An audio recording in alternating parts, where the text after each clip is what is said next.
Hi guys! Welcome back again to my YouTube channel. So ngayon guys, 1 million pesos po yung ating pag-uusapan. Yes po, 1 milyon. Pero ito po ay pangalan ng kanyang loan application. Hindi po ito yung kanyang pinapautang. So dito guys, ito po ay hindi makikita sa App Store. Ito po ay available para sa mga Android user at ito po ay downloadable sa Google Play Store. Dito guys, bagong loan application siya which is meron pa lang siyang 2.0 stars and 6 reviews. Kung makikita mo nga dito guys, 1 million peso. Na-under siya guys ng Your Solution Lending at nag-o-offer siya ng 25,000 pesos. Hindi po porket 1 million peso yung pangalan niya is 1 million peso na po agad yung pinapaloan niya. So dito guys, check natin guys kung anong meron dito kay 1 million peso. At syempre, bagong loan application to, need nating i-review para masilip natin kung anong meron sa kanya. So dito guys, bago po tayo pumunta kay 1 million peso para po sa mga gustong sumali sa aking pa-weekly Gcash giveaway, every Monday po yung aking announcement and nung last Monday po, nag-announce po ako ng 5 lucky winners which is kakaunti pa lang po yung nagki-claim. Kaya i-check nyo na po yung mga names doon, baka nandun na yung pangalan mo. And for those po na hindi pa nakasubscribe at gustong sumali, nako, i-click mo na po yung subscribe button, i-like itong video na to at mag-iwan ka ng comment dyan sa comment section. Every last Monday of the month naman po, may isang mananalo ng aking pa-cellphone giveaway. So dito guys, dito kay 1 million peso, so far sa mga loan application na na-review ko, ito yung kakaiba yung pangalan. Kasi nakalagay agad is 1 million peso. Hindi ko alam kung loan ba yon or pangalan niya talaga. So dito guys, alamin na natin. So keep on watching.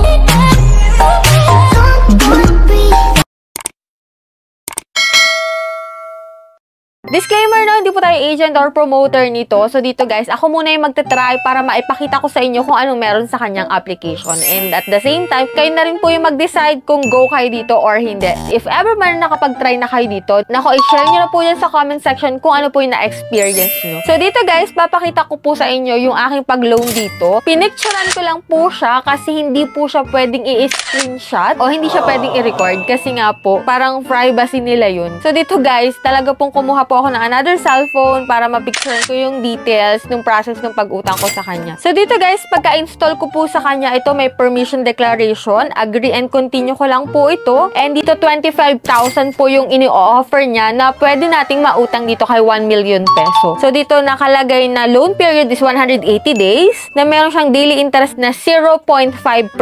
So click lang natin yung request loan. And dito guys sa baba, may nakalagay dito na loan disbursement in 60 seconds. No salary slip required, no collateral needed, and no income proof necessary. So, click natin guys yung request loan. SEC registered daw sila, no? So, dito guys, enter your phone number kapag wala ka pang account, then send code. And ito, permit and increase the success rate. Click mo po yung setting para ma-i-on mo yung permission icon nila, no? And yan, dito yung mga basic information na need mong fill upan para makapag-proceed ka sa next step. And dito guys, sa emergency contact, 3 number lang po naman yung hinihingi nila. And make sure mo pa rin kung sino yung 3 yun kasi maaari nila yung tawagan or i-text. And dito guys, sa supported certificate types, ito po yung mga pwedeng ID dito, PRC, UMID voter ID, SSS, PhilID, Pag-ibig, passport, driver license, PhilHealth, postal TIN, and GSIS ID. So, upload mo lang yung documents mo and dito guys, sa receiving account, kung saan mo pwedeng bayaran at kung saan mo pwedeng ma-receive yung loan mo. Pwede po sa Gcash, Paymaya, GrabPay, Coins.ph, and any bank transfer po. So, dito guys, click natin yung next. And yan, may mga approval time sila. And check natin kung magkano. So dito guys, nakakagulat kasi so from the name itself na 1 million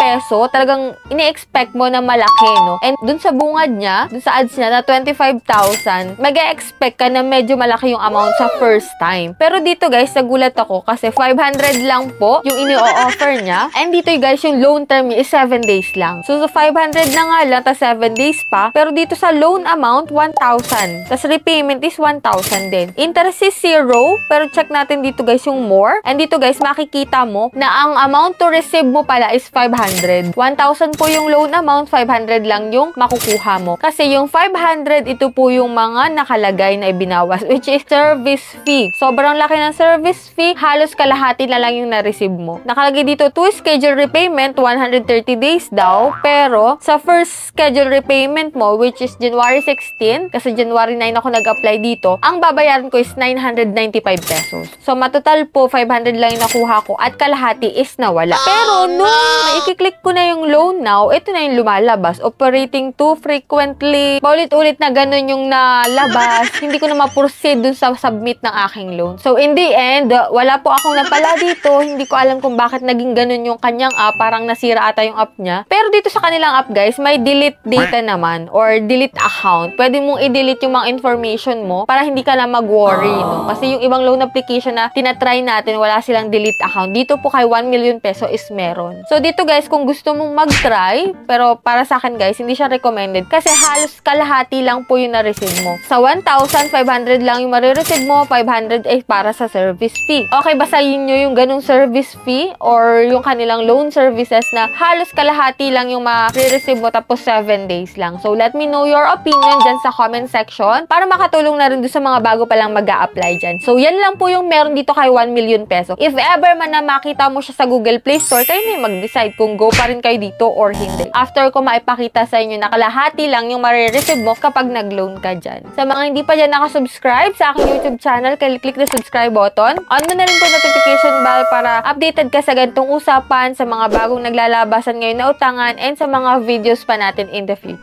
So, bye-bye na muna for now, guys. See you on my next vlog.